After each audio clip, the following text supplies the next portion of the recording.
It's a chant that's been heard across the city of Hamilton today. The energy has been electric because it's game day. The Hamilton Tiger Cats are taking on the Winnipeg Blue Bombers in the 108th Grey Cup. Good evening and thank you for joining us. We have extensive coverage tonight from Tim Hortons Field on the biggest game in Canadian football, which is being played in the city of Hamilton for the first time in 25 years. And to kick things off, let's send things over to CHCH sports anchor Justin Dunk. The vibe and energy at Tim Hortons Field is electric. Already many chants of Oskee Wee Wee from Tiger Cats fans. On the other side, Blue Bombers fans responding with chants of their own. The table is set. All that's left is to kick off the football, but there are questions already surrounding the future of Tiger Cats head coach Orlando Steinauer following the football game. He has an offer on the table, multi-year and worth millions of dollars from the University of Washington to be their defensive coordinator. It would be a homecoming of sorts for Steinauer, who was born in Seattle, Washington, went to nearby Linwood High School, and played his university football at Western Washington. But what's in the here and now is Steinauer focusing on leading his team to a Grey Cup, even though it feels like the end of the Steinauer era in Hamilton. He took his team to a franchise best record 15-3 in 2019. Of course, they lost in that Grey Cup to the same Winnipeg team they'll take on here today. Steinauer looking to finish this chapter in a storybook way by leading the Ticats to a victory on their home turf in Hamilton. And tonight marks a moment proud Tiger Cat fans have been waiting for. We're going outside the gates of Tim Hortons Field now, where Jason Guidola joins us live. Jason, it's a sold-out crowd this evening. How have the fans been feeling today ahead of the big game? Well, Nicole, many of the fans are feeling very eager to get inside and to bring the noise. They really want to make that mark, that home field advantage, because they're really praying and hoping for the Tiger Cats to bring home the cup. And season ticket holders are just also thankful and relieved to be the first in line to purchase the tickets to get inside the gates for this big game. This is the moment they feel it's for them. And given that whatever prices they paid in the low hundreds, the resale market for cup tickets has just skyrocketed. It's gone way into the thousands. The highest ticket on sale was more than $20,000 at one point, and earlier today, just hours before the game, a website like StubHub was selling a ticket for about $5,000. Now, here's what fans had to say about the purchases of their tickets. Pleasantly surprised. I would have paid $1,000, to be honest. I got good seats. I'm in 117, row 5. Saw the prices there. We were very happy we didn't have to buy resale. For the same row on the other side, it was like $300, and then somebody else was selling them for $11,000. Made no sense. At $4.99 each. Yeah, I mean, some of them were reselling for much more, and I mean, it's the Grey Cup. What can we do? We paid about $200 for 3, so about $400 a pop after tax. I knew if Hamilton was in it, I mean, I had a pretty good budget for it. You know what I mean?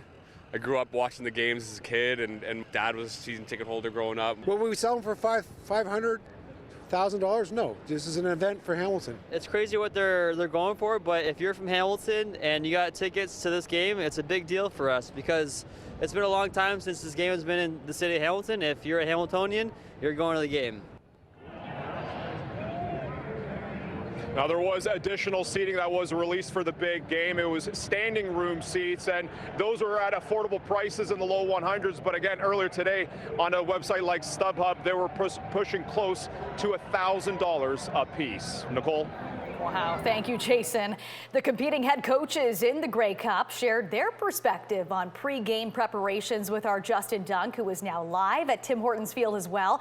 Justin, how did the teams gear up for this moment?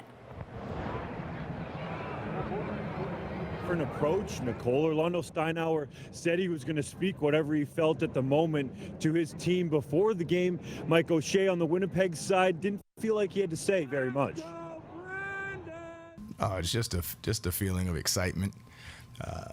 Yeah, you can feel the buzz around town, but you felt it leading up. But game day is always a little bit different. I think it just brings a little bit of excitement, and everybody knows that it's going to be a different atmosphere. not like one that they've experienced thus far. Well, if you've asked any of them, you'll know that I very seldom have any bullet points that written down. I just say what's on my heart, and sometimes it's a lot, and sometimes it's not very much. So I don't know what I will say to the men before they go out. I feel like everybody's locked in, focused, and just excited to play. I think that idea of motivating professional athletes is, it's probably not what you think it is when you go down in that dressing room. Once again, we've got a bunch of veteran professionals that have been there before and understand what big games are like. And I also believe that there's nothing I'm going to say that's going to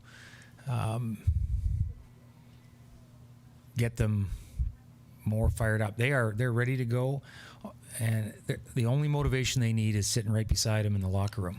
I speak for about 5 seconds, and it's probably the same thing every single time. Their time is valuable. They're already prepared.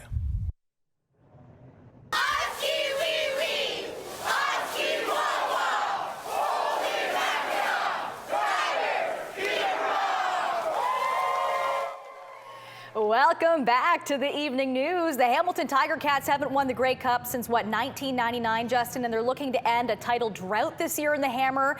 So what more needs to be done? Let's talk first, though, about the significance of this game and the fact Hamilton is playing and hosting. How often does this happen? It's ultra rare. The last team in the CFL to play in a Grey Cup that they were hosting was the 2013 Saskatchewan Roughriders. Now, a lot of people out there might think just because you're hosting means that you're automatically in the game. Oh, in the CFL, that is not the case. The last team to win a Grey Cup in their home city, in their home stadium, was the BC Lions in 2011. So it's been a decade now since that feat was accomplished, and Ticats try to do it tonight, Nicole. Wow, that's significant. And we saw you earlier. You were down on the field watching warm-ups. What's the vibe like around the team tonight ahead of the game? To be honest, calm, cool, and collected. And when Orlando Steinauer was speaking to the media before the game, you just felt this sense of calmness, and the players on the field as well. It didn't seem like the moment was too big for them. You really got some positive vibes from the black and gold, at least before the game. We'll see what happens when it kicks off. Okay, and Justin, I know, you're the insider here, the CFL insider. I'm putting on my scarf, my Ticat scarf, because all the fans are wondering, what do the Tiger Cats need to do tonight to win this Grey Cup and bring it home? Keep it right here in Hamilton, I should say. First of all, that's right. First of all, Don Action Jackson has to be about that action. They need to get the run game going, so the big boys up front need to push some people around. And then the guy that I'm really curious about that I think can flip the game in the Ticats' favor is Tim White, a dynamic first-year rookie receiver, led the Ticats in receiving during the regular season. If he gets a couple big plays, that could really change the complexion of the entire game for the Ticats tonight. And the man throwing him the football will be Dane Evans, the quarterback. And Jason, the fans seem to have a lot of faith in number 9. Absolutely, Justin. That's been the talk all weekend, actually, and up until fans were lining up at the gates. Dane Evans is what everyone is looking forward to seeing ever since he stepped in the East Final, and the spark that he brings to that offense. And they really believe that he's going to be the answer to help support the defense, who have been the foundation of this football team. Here's what fans had to say about tonight's game. Hometown defense. We're in the wind. It's our house, man. It's our house. Dane Evans, the whole team. We have an unreal team, and honestly, the fans here are like nowhere else. And if Evans on the field, we got a good chance. We were looking good last Sunday, and as long as we keep pulling the right moves and doing the right things, we'll take it home. I'm really hoping Winnipeg's a powerhouse, but it's one game. We're at home, and just that fortitude with Dane pulls it off, and you just have to. It's redemption, right? So we have to do it. Well, I think maybe Collaros will be hyped a bit by coming back to Hamilton. It might affect his play, so I give the nod to Hamilton for sure. Zach Collaros, another hot topic coming into this game. A lot of Tiger Cat fans would like to see their team obviously take him out, or defeat him actually. But the main consensus among all fans is that they really believe this will be a close game, even here at Tim Hortons Field. We'll wait to find out pretty shortly.